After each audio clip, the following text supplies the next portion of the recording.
And you know what time it is. Good evening, everybody. It's Dr. Lisa, and thank you for joining me on Happy Hour with Dr. Lisa. I am your host, Dr. Lisa Liggins Chambers. And if you'd like to talk to me live, you can do so on Instagram at Kids Can See Ghosts Can You. You can do so on Facebook. I have a live video going on Facebook for all of you to join, and you can call into Podbean if you would like to join me live or if you have questions that you want to discuss live.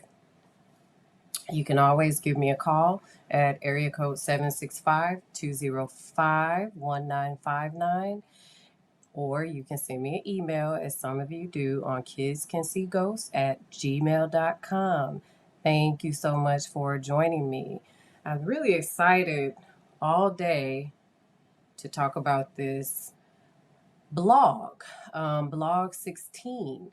Blog 16 reminded me of a song from, I think I was in undergrad, so a long time ago, from the Goody Mob. Some of you remember the Goody Mob. They had this song that was posted along with my stories today. Who's that peeping in your window? Or is it my window? Who's that peeping in my window? Ah, remember that? So that's what this blog kind of reminded me of. And so I decided to use borrow the Goody Mob song with this blog because that's what was going through my head when I actually wrote it. So thank you so much for joining me. Let's get into it. Blog 16. If you are keeping up with the blogs, you know that today is one of those days where we are going to introduce Child C. I've heard a lot of feedback about this blog.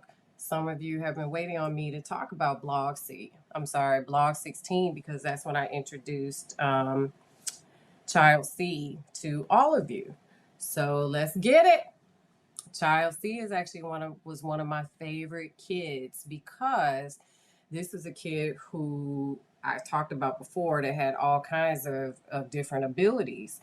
And so, I want you to keep that in mind as we kind of go through the blog and I start introducing you to Child C. The other thing is you will hear Child C again. So keep up with the blogs. So I labeled these kids by the alphabet, obviously, because I can't give out their names. That's completely confidential. These are grown people now.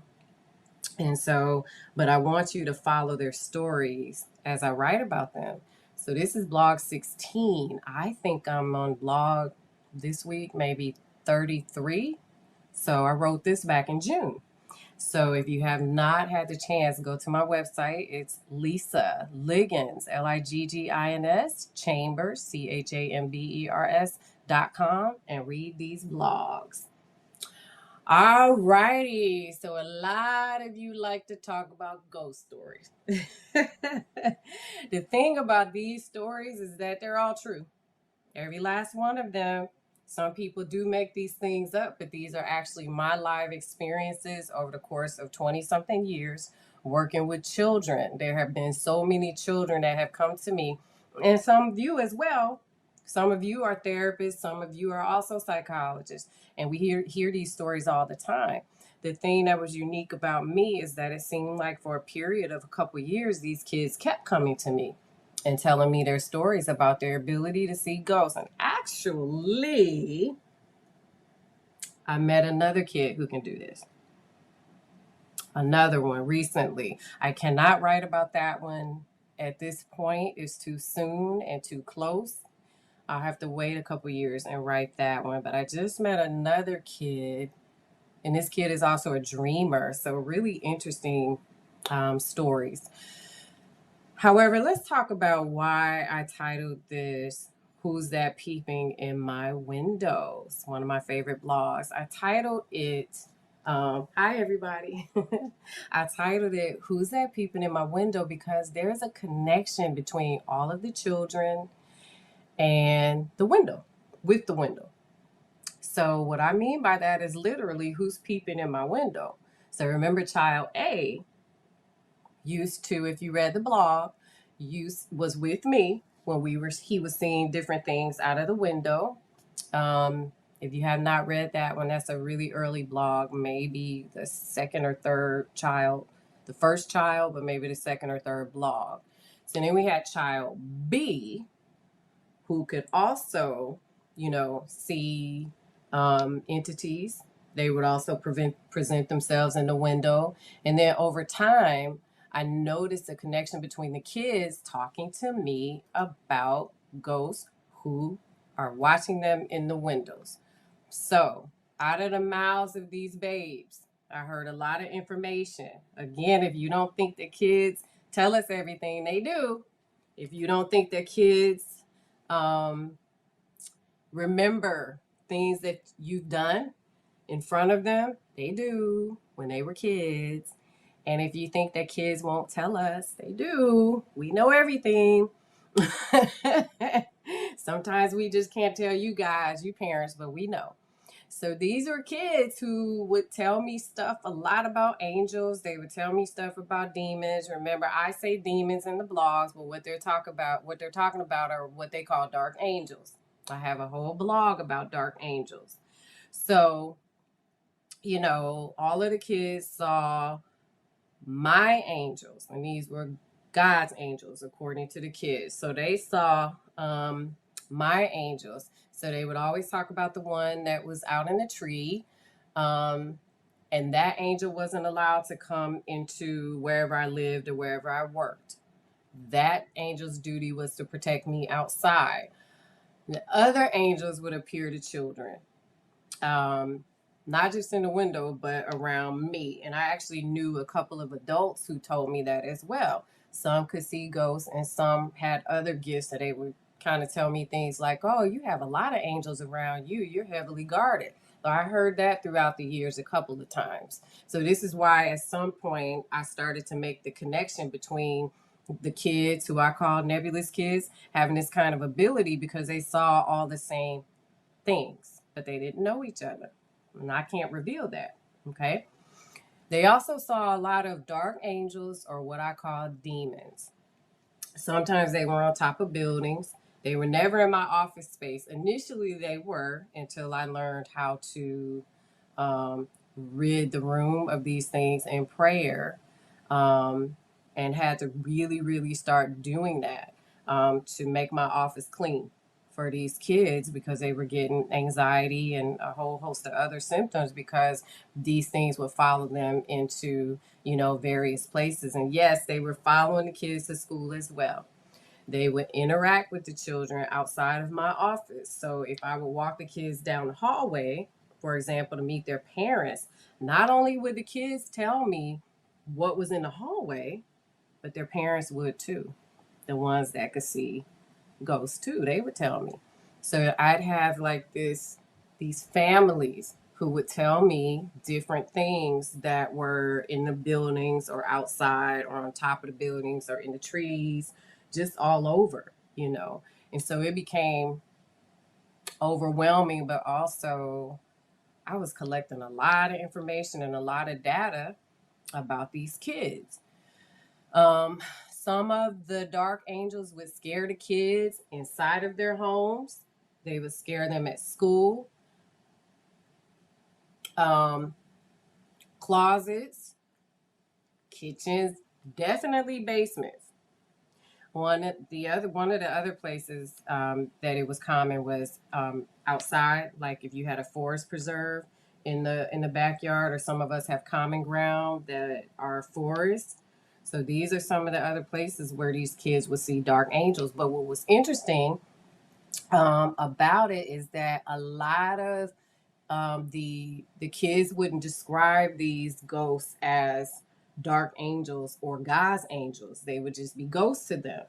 Well, you and I know that they were demons, but to kids, they were just ghosts because they weren't scary, but they didn't glow white like God's angels. So these would appear to the kids through their windows. So I'll give you an example. Sometimes the kids would be at school and they would look out the window. I remember when I was little, we were afraid of the green lady. I don't know who you guys were afraid of, but in my hometown, in my elementary school, we were afraid of the green lady. Some of my high school peers, I'm sure, will remember this. These kids could be in class and they would look out at a window and they would see a ghost waving to them, walking past in the classroom, lifting pencils up. They would also see them from the windows of different places in their home. So I remember, and I haven't talked about, some of these stories yet in the blog, but for example, a teenager could be washing the dishes and look out the window and a ghost would be waving like, "Hi, hello, how are you? I'm still alive." Like, not really, but hi, and the kids would be terrified of this stuff, and so dark angels would also um, occupy, my office space. Ghosts would do that too. I remember a story that I have not written about yet at all, but some of the kids would say that, like, you got to picture this, if they were on the playground, that they weren't just playing with children, other children, they were also playing with ghosts. So you had little bitty ghosts on the playground in the form of children playing around human kids, live kids. So you see a whole host of human kids, but these kids or nebulous kids will also see little ghost spirits playing, and sometimes they would play with them. So some of the kids that were more loners weren't necessarily alone, if that makes sense. So they would see these things. And so they would report to me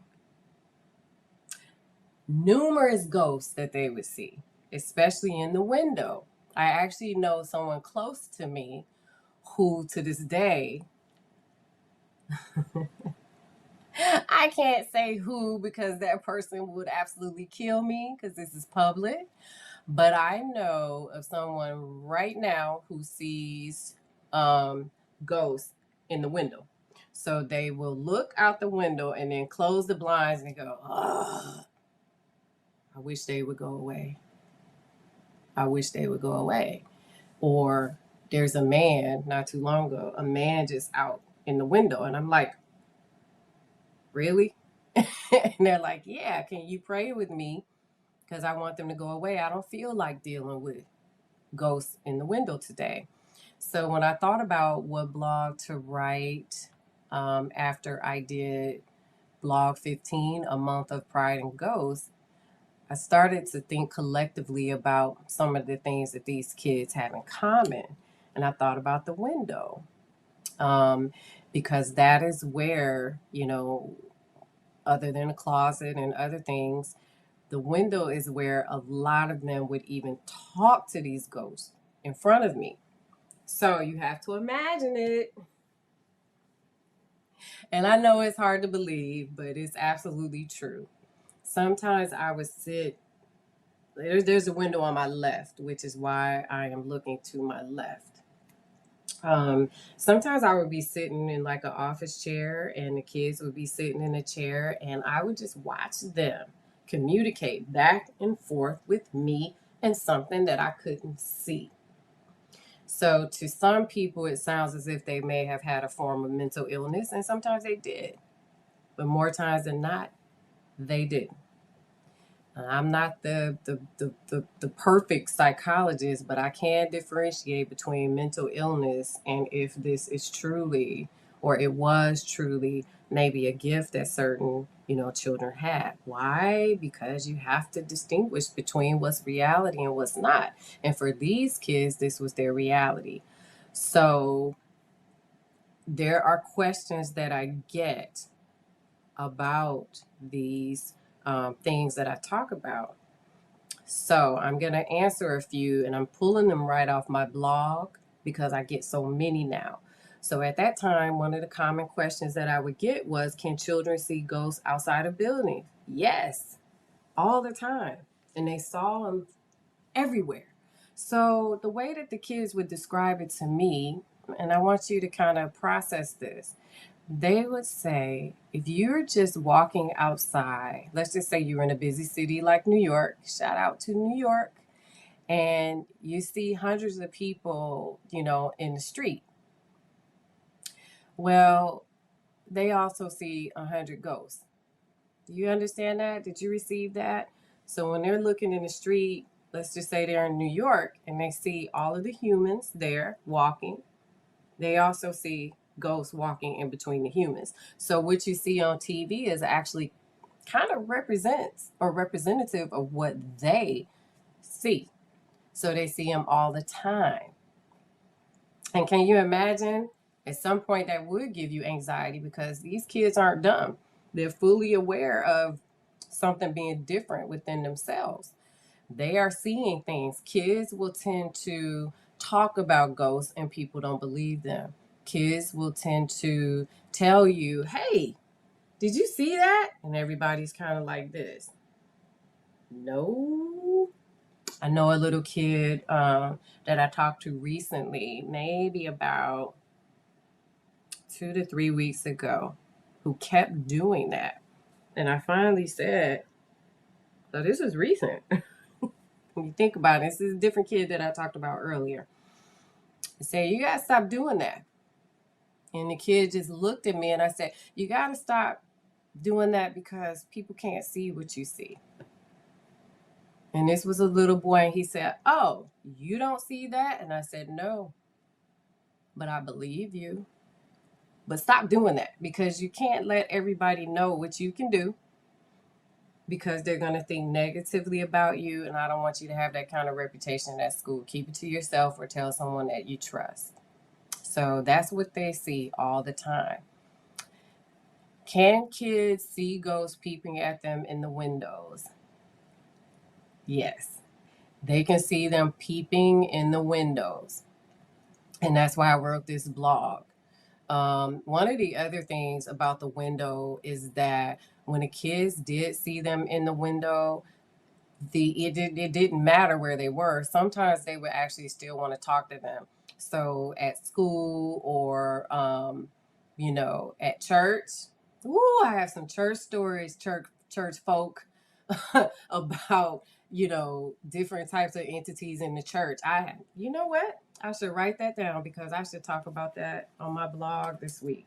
I always find good topics to talk about as I talk about these other blogs. Hold on. Church ghosts. We should call them church ghosts.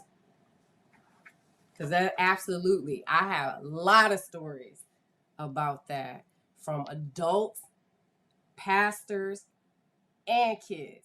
That's our next blog. Blog 33, church ghosts. All right. Back to blog 15.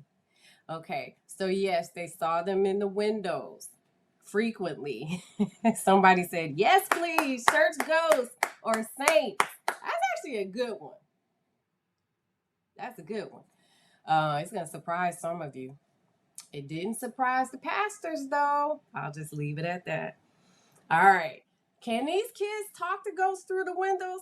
Absolutely. And if you go back to my earlier blog with Child A, they interact with the kids as well. Okay.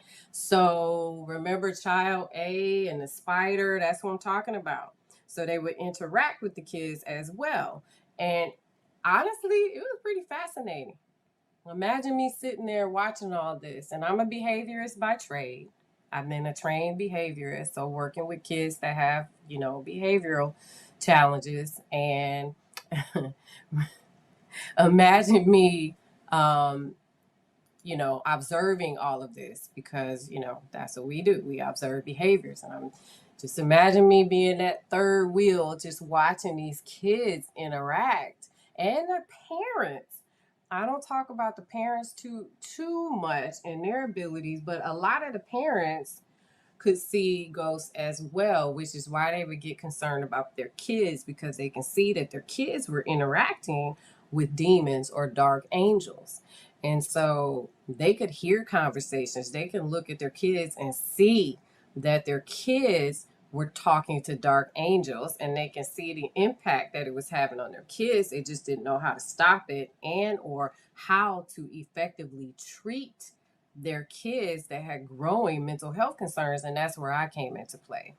So yes, and I would watch the parents talk to ghosts as well. And listen, it wasn't just one family or two. And some of the fathers, we don't talk about fathers that much. That's also another good blog to talk about nebulous fathers. You know, I got to write that down too because I haven't really focused on the dads yet. There were some incredible dads that I met who had this ability as well. And so the fathers would also, you know, talk to these different, spirits in front of me as well. And it's interesting because when I think back, for example, to child B, all three would interact with some of the same ghosts in front of me and then relay messages as to what's being said between the family and these ghosts, and then what some of these ghosts would say about me. Do you follow that? So not only were they talking to the families, they will also talk to the families about me. So I had learned a whole lot about myself from, the spiritual realm just through a lot of these kids. Like I would never know, for example, that I was surrounded by angels. Now I've prayed for that and I had to pray about that happening to me and that protection. Why? Because this is paranormal. This is parapsychology. Most of us know how strong and manipulative demons are. So you do have to protect yourself when you work with these type of children because listen, it wasn't all pretty. Demons can be pretty too. Did that sink in? Demons can be pretty too. Demons are not always ugly like they're depicted in movies. They all don't look like Freddy Krueger. They all don't behave like Jason. How do you think they manipulate these kids? Sometimes they turn into children and then they play with the children. It's very true. Sometimes they are guiding these children carefully into doing the things that they want to do. Let me give you a reality check. I work in the schools. Do you know how many hugs I get per day from little kids? All the time. It's because I say, hey, sweetie pie, are you having a good day? You are. And I sit there and listen to them. And they tell me all about their day. I go eat lunch with them. I sit with them. I high five and elbow bump and hug. I mean, it's just wonderful. Yeah, demons can do that too. We just all can't see them, but these kids can. So, yes, they talk to them through windows, and they are very scary sometimes to these kids. Now, the other thing is when you do teach a kid how to protect themselves and also to rid themselves of the dark angels that they see, the kids will tell you that these dark angels and these demons get really upset. And they were mad at me. And that is no joke and no lie. The kids would tell me they hate you, Dr. Lisa. When we would be at the windows, for example, I remember it was child B's parents who would say stuff like, ooh, man, they hate you. I mean, they look really mean toward you and they don't like you. Kid after kid, when I would work with them and I would talk to them about how to remove themselves from these dark angels, all the kids would come back and tell me they don't like you. Well, I've never been scared of a demon, so I always said, good. They should be because they need to leave my babies alone. And they would not. So that's where I came in as well to have to teach these kids how to be safe.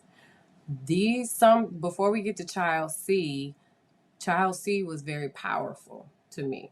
So before we get to this kid, let me tell you, you have to understand that my blogs going forward are going to be a bit scary. If you cannot deal with that, make sure you If you don't think you can deal with that, make sure you read them first to determine if you can stomach it and deal with it, because this is not a pretty, always a pretty depiction of working with these kids going forward, because it does get scary. And for these kids, that was their reality. That was their reality. And it was scary sometimes. And I want you to feel what they felt when they would tell me the stories, but also understand what I felt as well, because that's really important.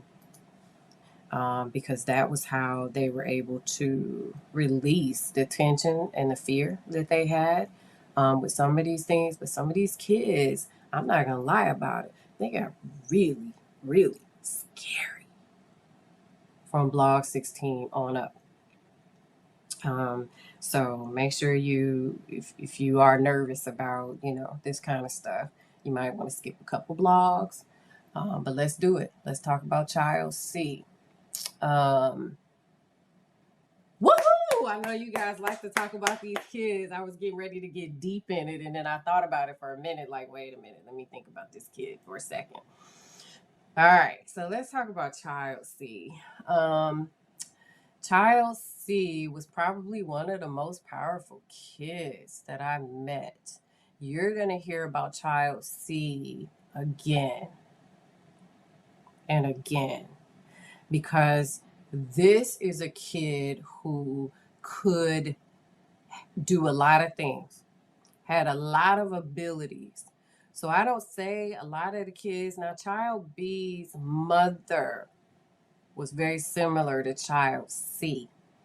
Child B's mother could see everything, but also, I don't want to put this out there as a belief of mine, but I have to tell you, Child B's mother probably has some psychic ability.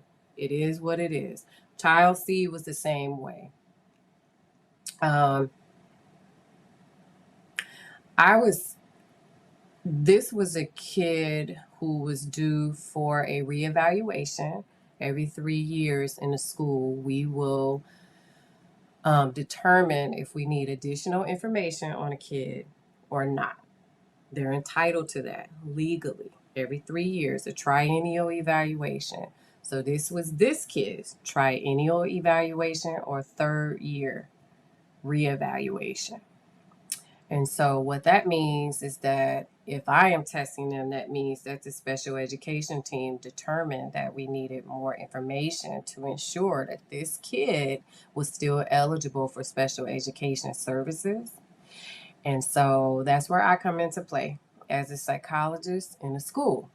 And so I was actually testing this child. Now, to set you up, remember, I always take the time to get to know these kids. I don't just go, yep, we're about to do an IQ test, let's go. I don't work that way. I take the time to get to know them. This kid was not afraid of what could be seen. Not at all. It was actually shocking for me because most of the kids were fearful, but not this one. I'm just going to have to pull my collar up because this was a girl and she was a tween. Then she was a little older. And so this kid was so amazing to me that sometimes I would probably just sit with my mouth open, like, how'd you know that? Because she would know little stuff about me. And I don't tell the kids private and personal stuff about me. The first day that I met her, let me give you a visual. This is a girl. We were sitting in the room, and I'm sitting here where I am. She's in front of me. The table is on the right. The windows are in the back. These are huge windows. This was in St. Louis, and these were huge windows in the city school system. And the first time that I met her, she told me there was an angel behind me. You guys remember that story and how many times I talk about this angel behind me? This right off the bat, she said, "Oh, there's an angel behind you." And without knowing anything about the blog at all, what would you think? You would think, what angel, right? But because I had dealt with this for so long and encountered this so much, I already knew what she was talking about. Now, remember, this is not Chicago. This is St. Louis. This is a totally different city. And I knew there was an angel behind me based upon what the other kids told me. Remember? All of them talk about this tall, beautiful angel behind me. So I'm just meeting this kid, and she's like, "Oh, you have an angel behind you. She's right on your back." I'm like, I have another nebulous kid on my hands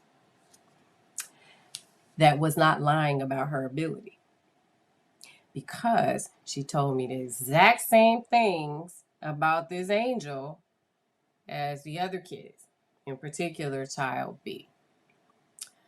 So I decided to ask child C a couple of questions. I didn't put all of them in the blog, but there were certain markers that I knew to ask because some of the other kids had told me.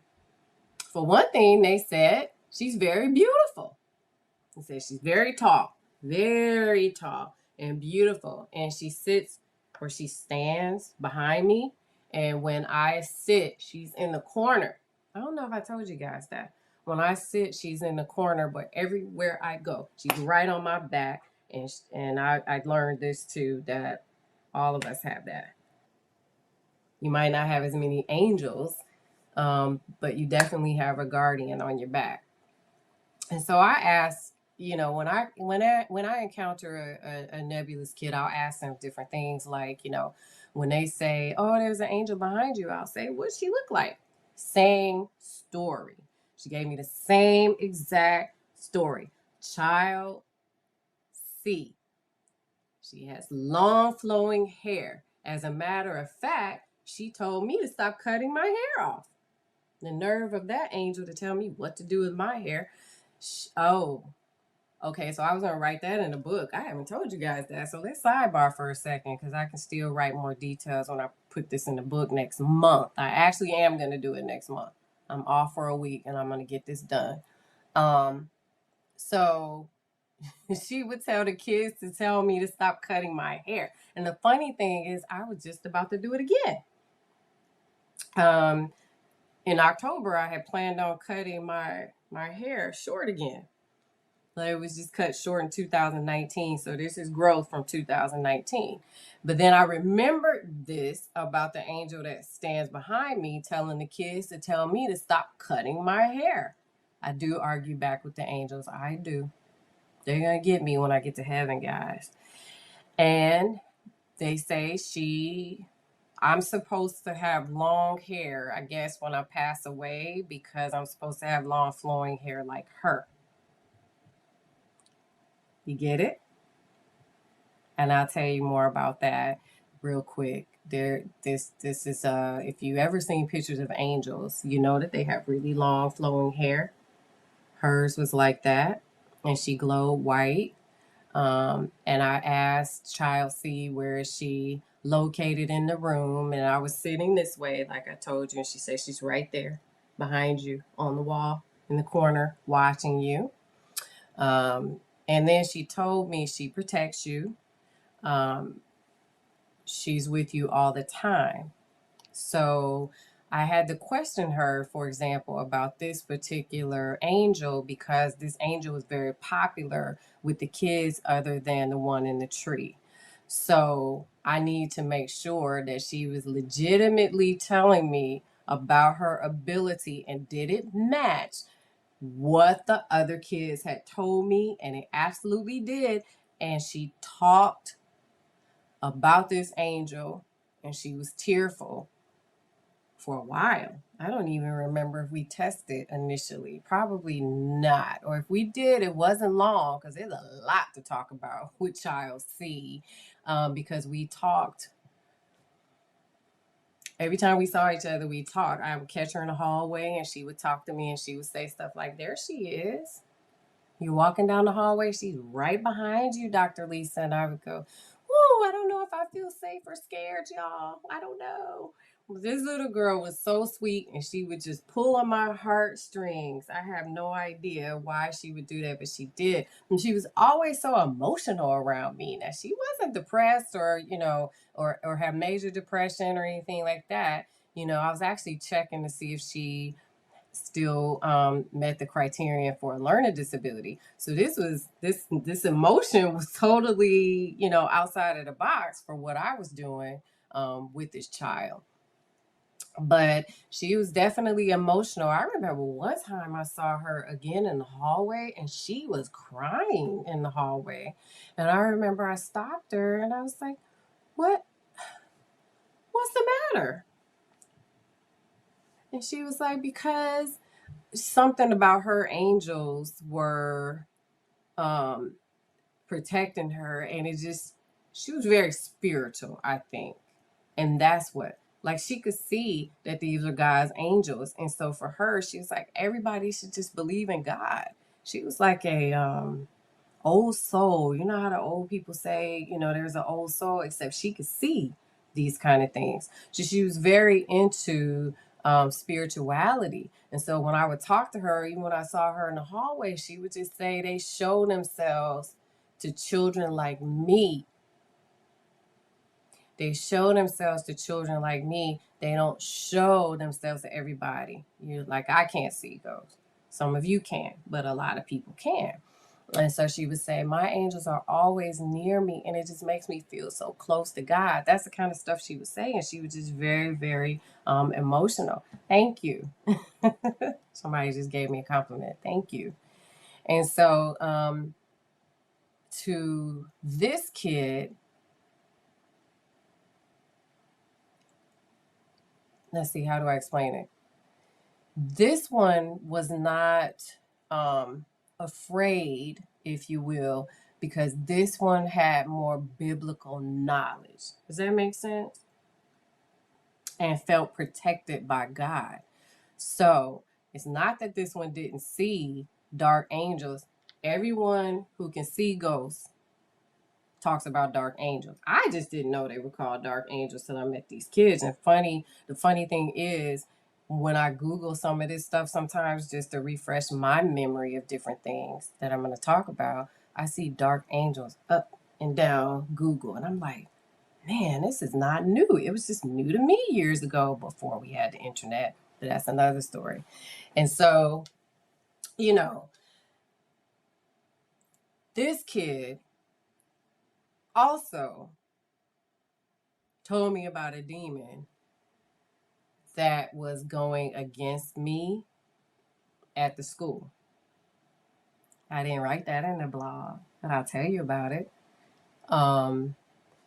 Apparently there was according to what this kid told me, a demon across the street who would keep its eye on me when I was working with the kids in the school.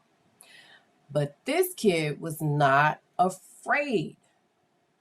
This kid said, I ignore them when they appear to me and I make them go away. And I hadn't at that point had a kid who knew how to do that. Parents, yes, there were parents who knew how to do this, but kids, no. I told you, little girls were a bit more, like confused and didn't like it. Some of the boys were more like, yeah, this is cool, and it's going down, and this is great, and blah blah blah. But this one just ignored them. Like, dark angels will show themselves to me and I tell them to go away. I just don't care. This was a kid who just wasn't afraid. So I thought at that moment that this was a pretty powerful little one.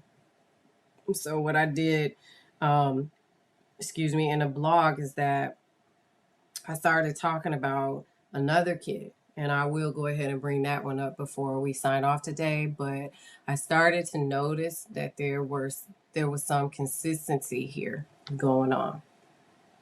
It seemed as if the angels were in the building, but the demons were outside. And I don't know if it was because of me, because I had started praying for different things, or if this was just something that happened in the world of the paranormal. I still don't have the answers to that, but it seemed to me as if the angels would be in the building, and these are God's angels, because remember, not all angels are God's angels. Demons are manipulative, but the angels would be inside of the building. The angels would guard the doors. The angels would also be outside, um, and they would walk near the kids and stuff like that. Dark angels seem to be in their homes, scaring them, at school. Dark angels were not standing guard. It was just interesting. That part I don't know how to explain to you guys. Let me think as we talk a little bit more. This kid would tell me stuff like the angels give us breaks, which I still think is funny. Because when I started asking questions, I mean, I'm human. I'm like, okay, are they around all the time? And she would tell me, no, they give us breaks. They, when people dress themselves, when they take baths, or when they do other private matters. No, but what they do is they stand guard by the door until you come out. So they give us our privacy. And I remember I used to laugh and think, so God like told them, hey, give the humans privacy when they have to pee or have sex, or uh whatever you need for privacy. I thought that was comical, and I still do. So just know, when you're being intimate with your spouses or your significant others, your angels are not watching you. However, I remember Child B's mother told me this, and Child C told me this, but also Child D told me this about angels. That when you are sleeping, they do visit you. One day, Child B's mother had told me that my husband's angel visited him that night. And Child B's mother told me all about my husband's angel who visited him that night. And that, if you can picture this, when we were sleeping, his angel visited him and my angel was standing guard. So I said, shoot, at night, let all the angels come. We need protection at night too. I said, I call upon them to protect my family, because I deal with, so many different personalities and spirits, that I'm like, yeah, just go ahead and rebuke all the evil ones out at night. Just stand guard as much as you want to. So Child C would tell me those kind of things, and so did Child D. I forgot I introduced Child B in this blog. I'm glad I'm looking at it, because I totally would have skipped over this. But it was it's interesting, because a lot of this happened when I worked. Some of this, not all of it. Some of this happened. These two kids, C and D, when I was working for a more religious company in St. Louis. That gets even more interesting as you read the blogs, because this company was different, and I had a great experience there. And here's why it was different. I'm trying not to give it away. It was, I'm going to say, bound by religion, and there were biblical scriptures on the doors. And the kids that I dealt with who could see ghosts, like C and D, no, not C, D. Because remember, C was in the city of St. Louis. This was not in the city. It was different, because the kids that would come in there who could see ghosts, who were under my care, could also, every last one of them, reported seeing angels guarding the doors when they would leave. Every last one of them. And there are people that I worked with who could back me up on this, because remember, when these things happen, I didn't keep them to myself. I would tell my coworkers. I would say, well, this one just told me that there were angels guarding the doors. And I remember talking to a mother about that. So this is a sidebar. And I remember the mother could see ghosts, and she said, yep. She said, you shouldn't be surprised. This place is blessed. So you see how no matter where I would go, these same stories from different kids, different parents, from different people in different cities who did not know each other. The only thing that they had in common was me. And I can't disclose what I talk about with different families, right? So when child D came along at a different agency,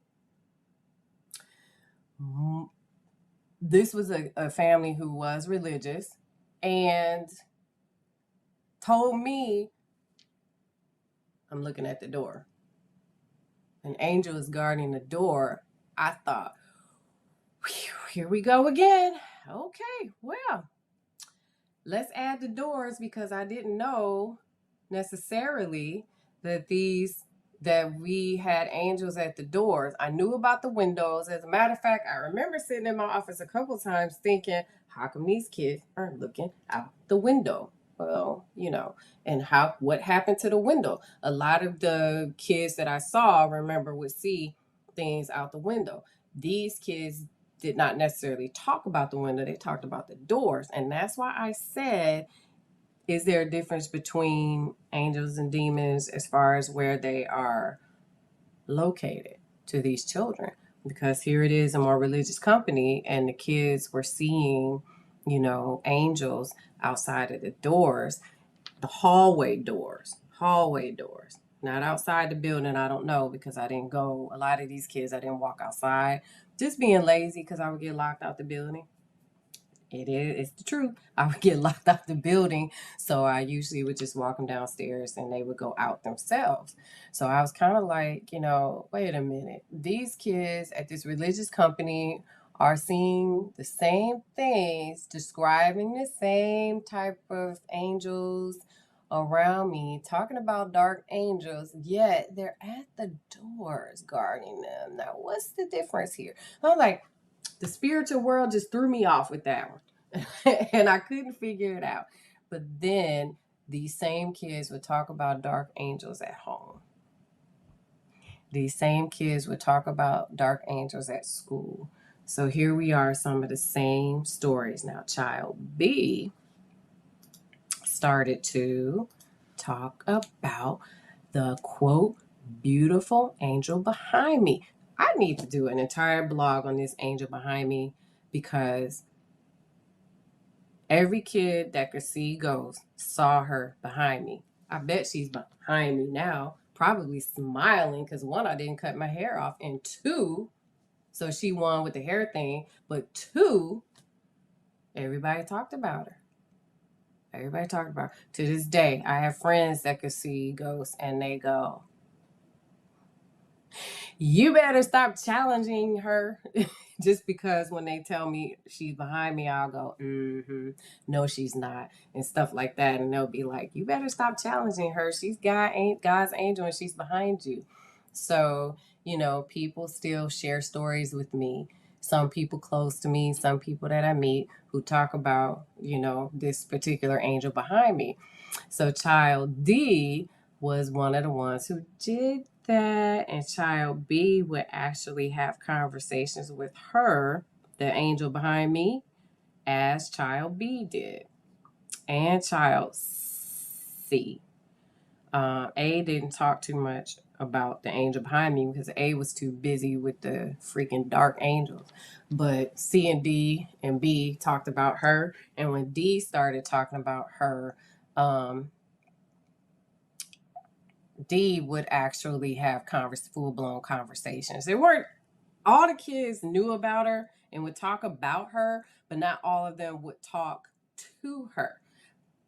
Child B and family did. Child C more so described her to me and then focused on the children outside. That's a story coming up in the blog. Child D talked about her and had conversations with her, as did child B and child B's family.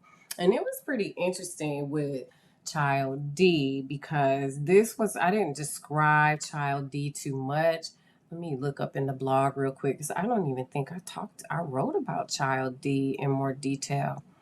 So I need to do that for you all because child D is pretty darn interesting. Another religious kid. See, talking about this reminds me of different things I can talk about. I just realized I can talk about religious, nebulous children. And that would cover all. I just gave myself 3 blogs to write. That would cover all of the kids that I saw. When I say all, I mean all. The one thing I don't do is lie to the public. When I say all of the kids, I mean all of them, okay? That would cover, I talk about child E next, which is interesting, but that would cover all of the kids. Now, child B became scary, not B, excuse me, D. D is in dog. Child D became scary too. I should write that one up for Halloween. That would scare the crap out of all of you. Because guess what? It scared the crap out of me. Child D at the religious organization. Hold on, I'm looking for a pen. Child D. Let me set you up for that blog real quick because I'm going to have to write it up. And it's going to be like in, somebody said they can't wait. It's going to be like, probably like blog. Halloween is about 3 weeks. So maybe I'll write up child D the week of Halloween. There we go. But I'll set you up now since I brought child D up in blog 16. This was another kid that I was going to test. The testing was different though, because this is when I worked more clinically with kids. When you work clinically, my doctor degree is in clinical psychology. So when you work clinically with kids, you do a whole lot more testing than you do on the school side. The school side is not as detailed. On the clinical side, that's when you're looking for, clinical syndromes, or you're looking at diagnosing kids with what the schools like to call a medical disorder. On the clinical side of psychology, it's not really medical. It's just what we do clinically with kids. And so this is ADHD. This is oppositional defiant disorder for me because I dealt with more kids with behavior concerns. This is conduct disorder, and different behavioral disorders of childhood in the realm of, behavior concerns. Some of you are social workers, so you know what I'm talking about. Physical therapists, occupational therapists, they all follow me. So I hope I'm being detailed enough so the rest of you can follow as well. And so that is what I was doing with child D. I was doing more testing. So when you do more testing, of course, you spend more time with the kids, and it can take weeks to test these kids. And so you gather all kinds of information. So pending what a kid's concern is, you do, in this case, with this kid, and also with a couple of other kids, I think child E coming up. This was a child that I did an IQ test, academic testing. I looked for, symptoms of behavioral challenges, ADHD. You do, sometimes I would go to the schools and do observations. So you do a whole host of things. And by the time I was done on the clinical side, sometimes these reports were 20 pages long because of a significant amount of data. Because when I worked for this company, we didn't get it wrong. We got it right when it came to kids. So we assessed everything. And I loved it. And it took weeks with child D. So I became very invested in all of these kids. But child D, woo, baby, had some serious visions. And I was not conducting therapy at this time. I had stopped doing therapy long before I met Child D. Why? Because I just got tired of it. You know, social services can wear you out, especially community mental health. So I stopped doing therapy for as much as I loved it. I stopped it, you know. And remember, I work with kids that have severe behavior concerns. So when you're trying to do behavior management and, you know, all kinds of treatment for those particular kids, it can become taxing because it's a lot of work and a lot of time and a lot of paperwork and a lot of testing and a lot of assessments and talking to jails and all kinds of stuff. So I was just worn out. I did it for many, many years. And so I was only testing children, which I love. I still love it. A lot of psychologists aren't fans of testing kids, but this one is because I like to have the raw data in front of me. And that's how I felt with Child D. So I did all of those batteries with Child D because this was a child who was having some severe symptoms of mental illness. So here we are. This is the one kid that I'm going to talk about that could see ghosts but had severe symptoms of mental illness as well. When I say severe, okay, you hear about kids that may have schizophrenia, right? Bingo.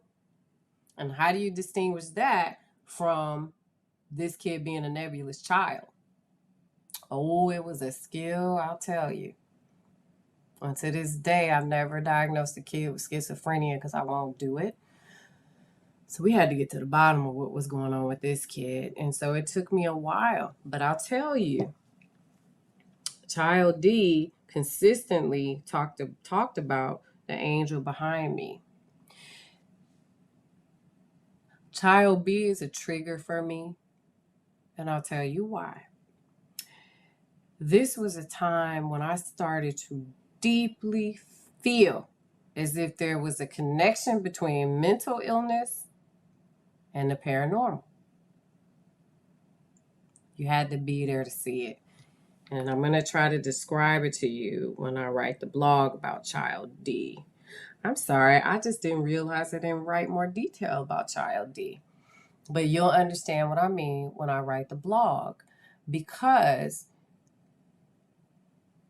this was a kid who could see ghosts, but also a kid who had abnormal hallucinations. This was a child who was also seeing dark angels, communicated very well, would tell you, share all kinds of details about what was being seen, but actually had challenges distinguishing between what was being seen as a ghost and also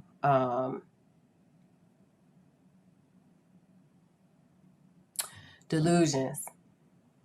It was complicated, as you can imagine. If you understand delusional disorders, you're more, if you, this is not a psychotic disorder, but if you understand more psychotic disorders, this was really hard. This was a hard one because I knew this was a nebulous kid, but I also knew this kid had some disturbances of mental illness, some psychotic disturbances of mental illness. And this is why these blogs start getting a little bit scary, because this is when I write about Child D, is going to be really dark.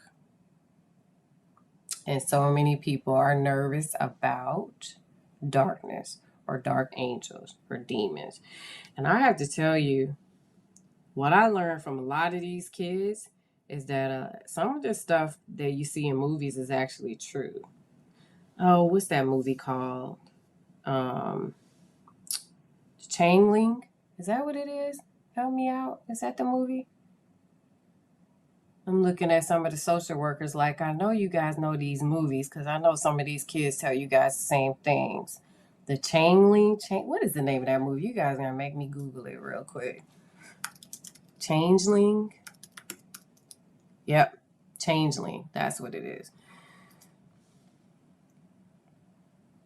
You know how scary that movie became if you've ever seen it? Like, I literally can't watch that movie. It's just too real to me. And I can't watch certain movies like that where there are um, possessions. And I can't do it because, no, it's the chain link. I can't do it because it's too real for me based upon kids like this that I've worked with, you know. I'm just thinking back because I'm thinking, how do I even describe the scariness to you? Because this kid, I believe, was possessed, but it's how it was manifesting that was so scary. So it'll make sense when I talk more about it. But anyway, the flip side of Child D was that Child D could tell me everything that the other kids told me. So this was a point where I also got a little bit confused about all of this. Can't you imagine that, the confusion? Because on one hand, this kid is saying some of the same stuff that the other kids said, but then on the other hand, you know, when you talk about being a psychologist, this is where my skills came into play because we also had symptoms of severe mental illness, and it was just odd. It was probably that may be why I forgot to write the blog because it was too odd. I can't figure out how to write it. Maybe at the time I couldn't figure out how to go into detail, but this was also a kid who was here or there with me at this more religious company and who knew it and wanted to get help and the parents, but it almost felt like I was fighting against whatever was dark. It was scary, y'all. It was scary. And that's part of the reason why when I worked with various pastors, they were telling me that you have to be armed to deal with this because some of this stuff gets really dark. Sorry, you guys can't see me. Some of this stuff gets really dark. And you know what? They were right. So if you have the blog open, even if you just look at, I'm scrolling at some of the stuff that I put on the blog, like, where is it? Oh, blog 18, Twin Flames. You gotta get ready for that. I talked about twin flames. Let me see, for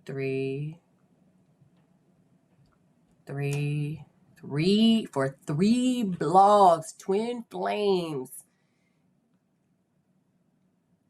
Yeah, they were scary. Child D was the same way. Child D was the same way. Child D. You ever been around somebody and they give you chills? Yes, the one with Angelina Jolie. Yes, yes, the Changeling. Yes, Changeling. I think that's what it's called. You ever been around somebody that gave you chills? Mm-hmm. Yep.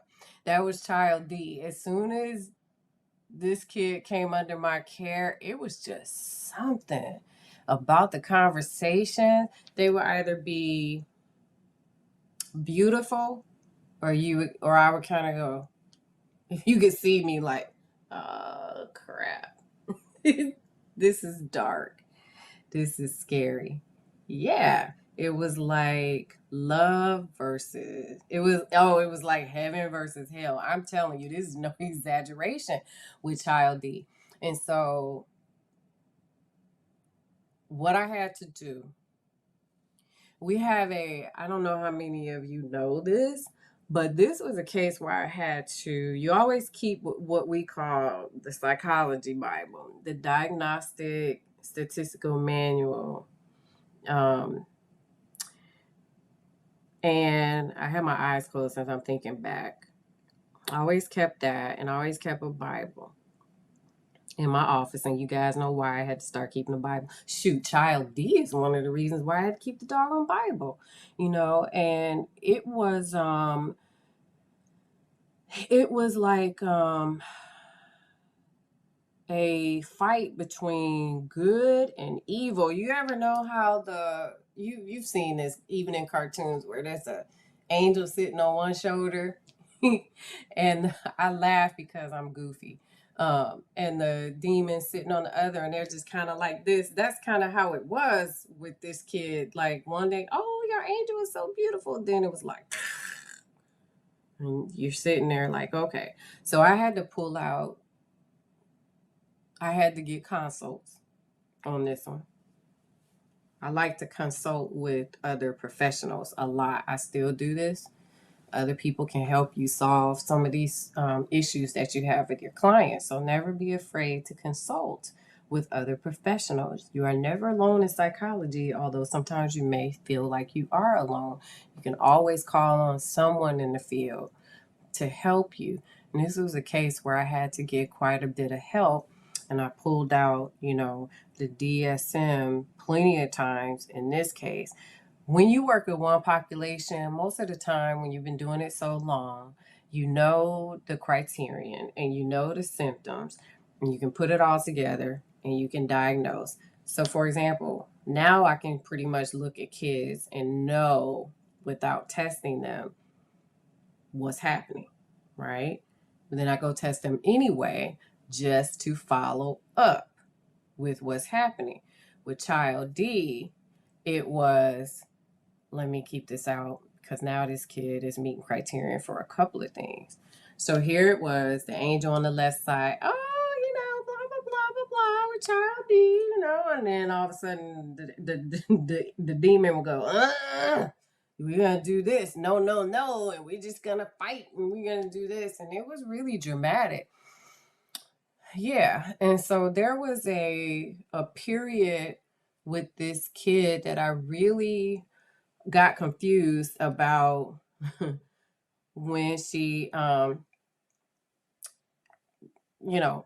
with what I was trying to help her with. That's what it is. It was confusing because I was not sure of what I was dealing with sometimes. So I'm going to pause right there because there is a mother who said something to me on Instagram. And I want to address it because when those moms talk and those dads talk, I like to listen. So I'm going to repeat what you said. Okay? Cool? I'm waiting on her to respond. I still like to get your permission, guys, when you talk to me. Somebody just asked, do I take clients? Nope. Not in Ohio, sweetie. Because I'm only licensed as a school psych in Illinois. But I can definitely refer. I'll talk to you about that privately, okay? All right, she gave me the thumbs up to say it. So I'm going to tell you what she said. She said, so my baby tells me she sees ghosts and it's always in her sleep or woke state, never when she's awake. That's actually pretty common. So don't be surprised by that answer. I've known lots of kids, and actually, if you look at my Quora page, there are parents who talk about some of the same things.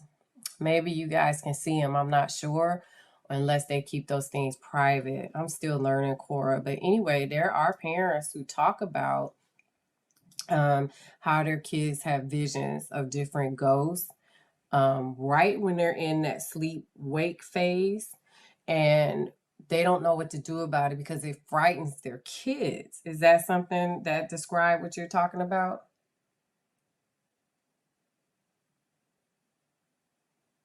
That's is that what you mean when she's saying she said I can always repeat her word. She said it's scary animals or shadow men. Yeah. Actually, ironically, the kid I was telling you guys about that I just met about 2 weeks ago, um, that's actually what happens to this little one too. And this mom just said it's the last one that her child saw talk to her. I'm gonna have to hurt my husband. Did you guys hear my smoke alarm go off? He cooking something and the smoke alarms went off on my podcast. I'm sorry. This mom just said it scares, the one talked to her last night, and it scares her so much because it is scary. And that's what I'm talking about. These kids get frightened, especially at night when this happens to them. And understand that this is a real challenge for parents, but it's also hard on the kids because think about when you guys don't go to sleep. People are laughing because my smoke alarms went off. Stop laughing at me. It scares her so much. That's what this mother says. So be serious. Let's help this mom. It's what are they saying to her? I'm asking her, what are they saying to her child? I'm just curious. She said that they scare her. She says, this mom, and this is common for moms too and dads, they're frightened too because they can't see it.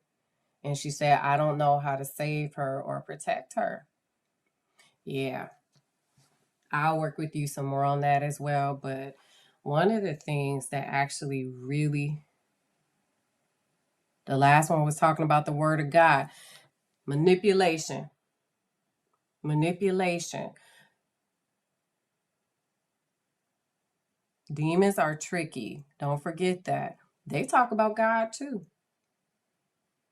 See, a lot of people think that dark angels, because they look like dark angels to kids. They look like dark angels to kids. It's true. So remember that. And I wrote this on my last blog from last week. Demons are manipulative. They talk about God. Remember, Satan is a fallen angel. You guys remember that? He's a fallen angel. Yeah, he used to be in heaven. He was the minister of music, but he's a fallen angel. Demons are that. And so they don't have a problem talking about God. You know why? Because it's manipulative and they have to listen to God. Yes, they have to listen to God. So they can't show up and scare your baby if you don't allow it to. Okay. So there are some people who actually question whether or not what I'm saying about God and helping your kids is true. It is true. So stop questioning me about that. It is true. It's true based upon what I've experienced in working with kids. It's true based upon my experiences. When I had a mother like this come under my care with her, you got to put God in it. And you have to demand them to go away. It absolutely works. I just had a social worker contact me and tell me that her client started telling her that he sees ghosts. And she remembers some of the stuff that I talked about on the podcast. And she said she taught her little client, true story, this happened last week. She taught her client how to start talking about God and praying and seeing, asking God for protection and to send angels to protect this kid. And she texted me and she said, oh my God, I can't be dramatic. I'm not an actress. Oh my God. She said this kid would completely just kind of look around and go, this demon said it does not like sage and it does not like when you talk about God. And guess what this mom just said? Hold on, I got to catch you guys on what she's saying. She said, I always talk to them and tell them to leave. I always pray with my baby every morning and night. We ask for God to send his angels to protect and guide us, and we haven't seen one since.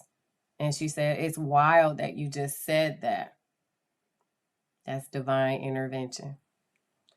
So I don't push religion off on people, but let me tell you, your religion doesn't make a difference when you deal with a nebulous child like this. Yes, ma'am, I'm the messenger. So I don't profess to have skills. I'm the messenger. So I guess I've been sent to help kids like yours. I've been doing it for years. Apparently I'm going to still do it, right? Because I just met another kid a week or two ago. And then somebody told me something today. But it absolutely works. And it's because you reign supreme, not demons. And that's in the Bible, okay? So you do have to teach these kids because they are suffering suffering until they understand how to control this themselves. So what you've done is amazing. What you've done by teaching your baby how to say listen, here's another thing. Before I say compliment you real quick, let me say this. You go on my Quora page, you will see hundreds of people saying they were having some of the same experiences, but then it was so traumatic for them that they just started saying, God help me, or Jesus help me. And what happened? Same thing that just happened to her baby, the same thing that was happening to these kids that I was working with. And it was amazing to me. And thank you for sharing your story, because one, is amazing. You talk about being amazing. It's always amazing to meet parents like you in person. And then they start to tell me different things that they are doing to help their kids based upon some of the stuff that I am saying. Yep.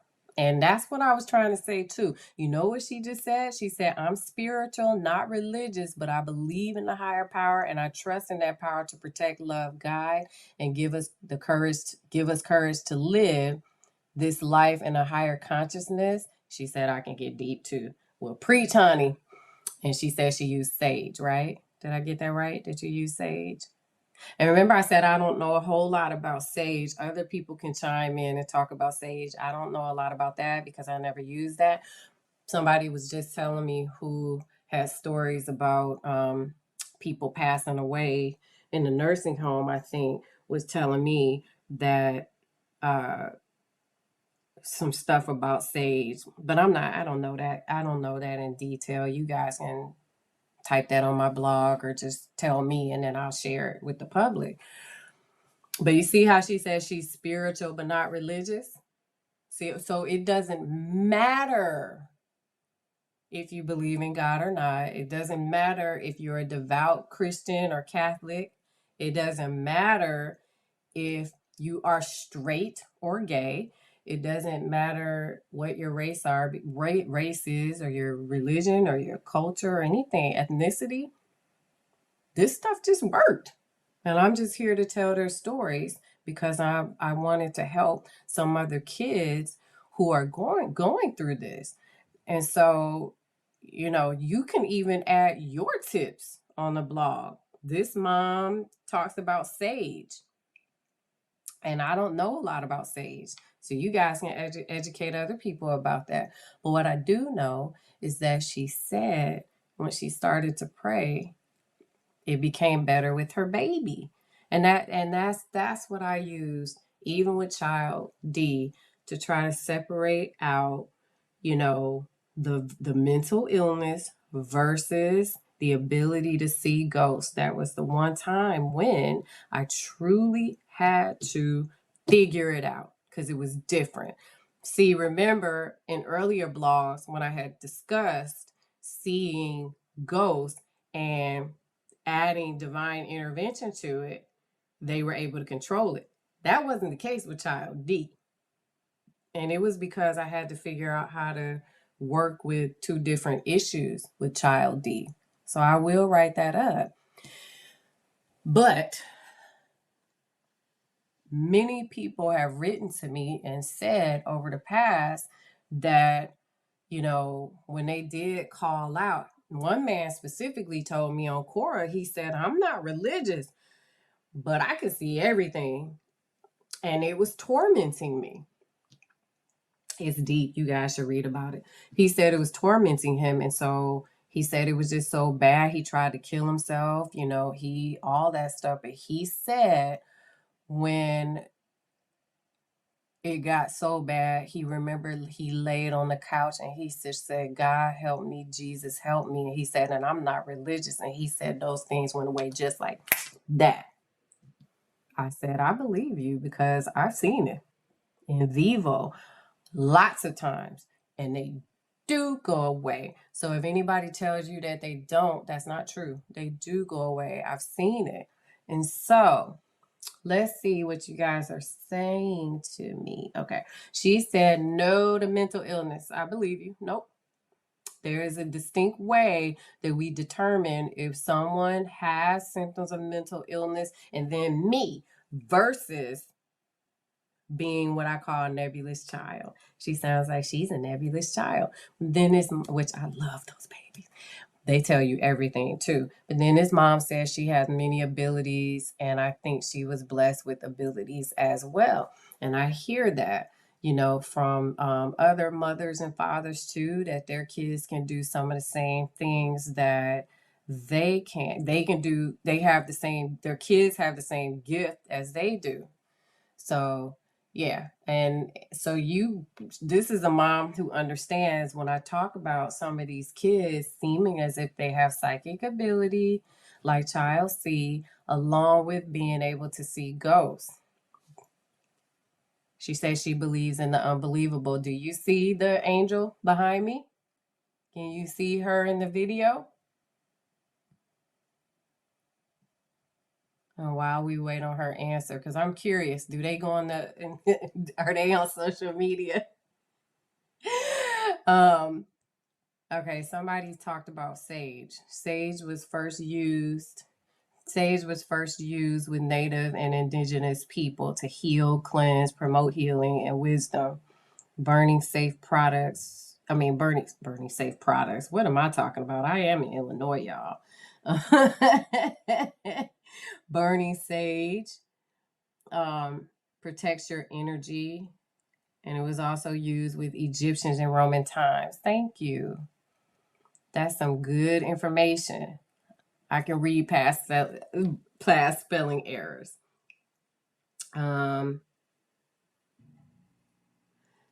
Somebody said they're good with energy and they feel energy. I'm good with feelings. So some of you have different abilities. If it's a bad energy, it hurts my heart and stomach. And if it's a good energy, I feel an abundance amount of peace. I'm trying to think if I met someone like that, a kid like that, I can't remember. I have to think about that. But I've heard about something like that before. I just don't remember where. I feel like I have so much information in my brain that I can't always figure it out. Do you see ghosts too, like your child? You have abilities, but is one seeing ghosts? I'm interpreting what she says. This is deep. I'm thirsty. I have some family members like that they don't see ghosts, but they can feel them. I actually have a story about that I can tell you. I'm going to write a blog about some of my own, excuse me, paranormal experiences. Yeah. I'm going to write a blog about my paranormal experiences, but I'll tell you about feeling entities. She said that she doesn't see them, but she can feel them. And when her child sees them, she feels pure terror. So that's how you know they're negative. Yeah. She said, I know they're not good spirits. No, no. Because if you think about that for a minute, God's angels, not just white angels, God's angels, are you going to get a bad feeling? Nope. They don't scare you.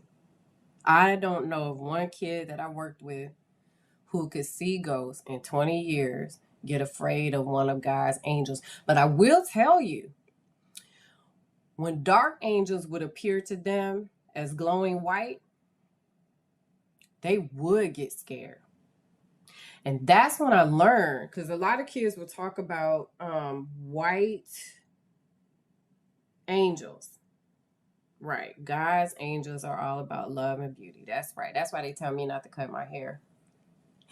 But when the kids see God's angels and they ask for God's angels to enter the room, or when they pray, even if the families that aren't religious, even if they take the time to ask for protection and God sends his angels, those kids know it's God's angels. They can tell you there's a difference. You should ask your kids that.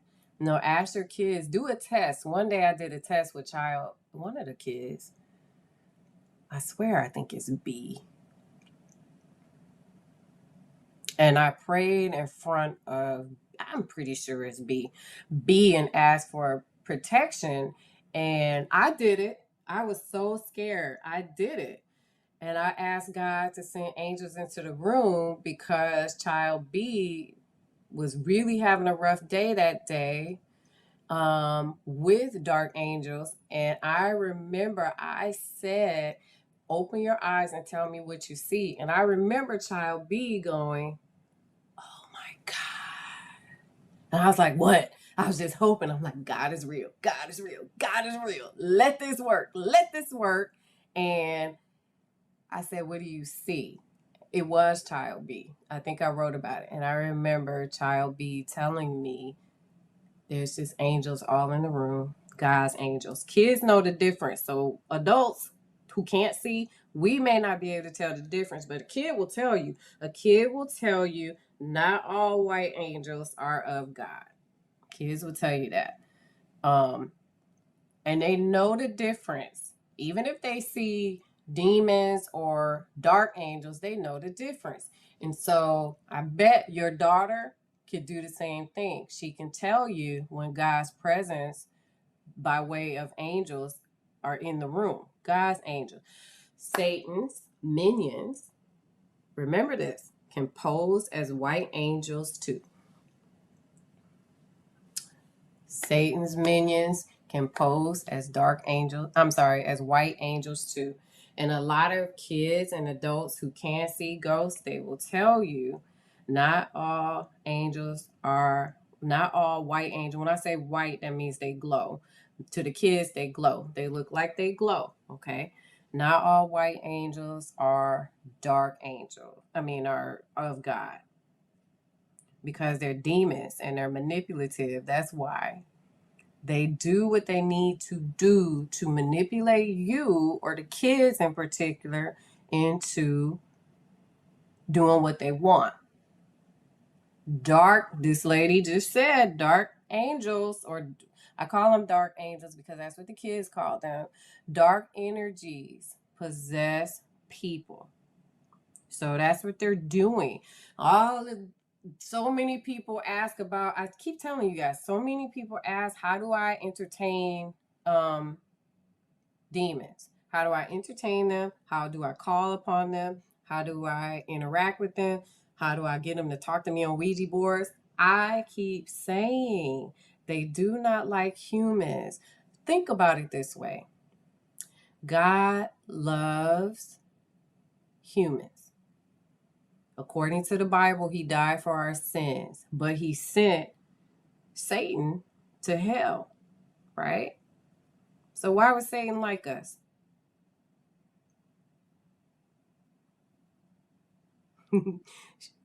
Somebody said, I don't want no parts of bad energy. No, you don't. But there are a lot of people who ask about it. A lot of people. She said Satan got kicked out of heaven. He sure did. And so Satan wants to manipulate our kids. And one way to do that is to just be nice and rosy and appear as Babylon. Yep. And appear as good or white. So kids sometimes will see white, but then, as far as my experience goes, they've taught me, yeah, that's not God's angel. That's a demon. And the parents would tell me, and then I know I gotta let you guys go because we're approaching an hour. But the parents would tell me because God's angels, well, one of the things they do is they constantly pray. They constantly pray in your presence. They constantly pray. Sometimes they would tell me they left to tell God your prayer. It was just so amazing, guys. I can tell you these stories for the next 3 or 4 years. I have so many experiences. You're welcome. Don't thank me. I'm just a messenger. You're welcome. We can talk more. Any of you need recommendations, I'll be more than happy to give you recommendations in your area. To assist you with some of the things that you need to assist with your kids, because I love the kids. Always love the kids. You guys have to, speaking of loving the kids, You guys have to remind me, and I'm not going to write this down because I don't like to think about it. But I want to tell you, you have to remind me to share with you. You have to remind me to share with you some of the dreams that the kids had about me. All right, fine. I'll write it down so I won't forget. Some of the dreams that the kids had of me, and one of them was in reference to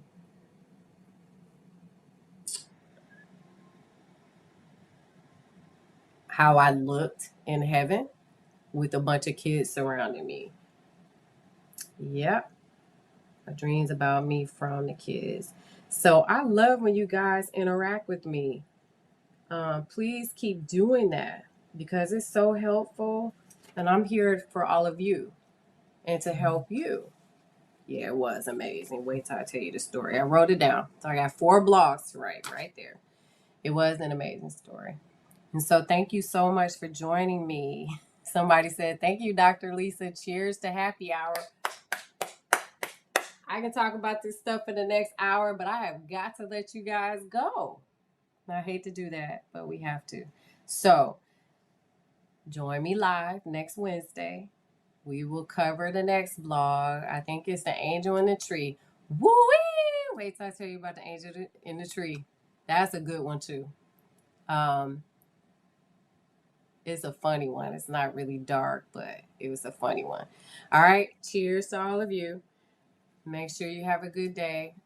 Good night rather. I'll see you guys next week. Let me know if you have any questions. All right. Peace out.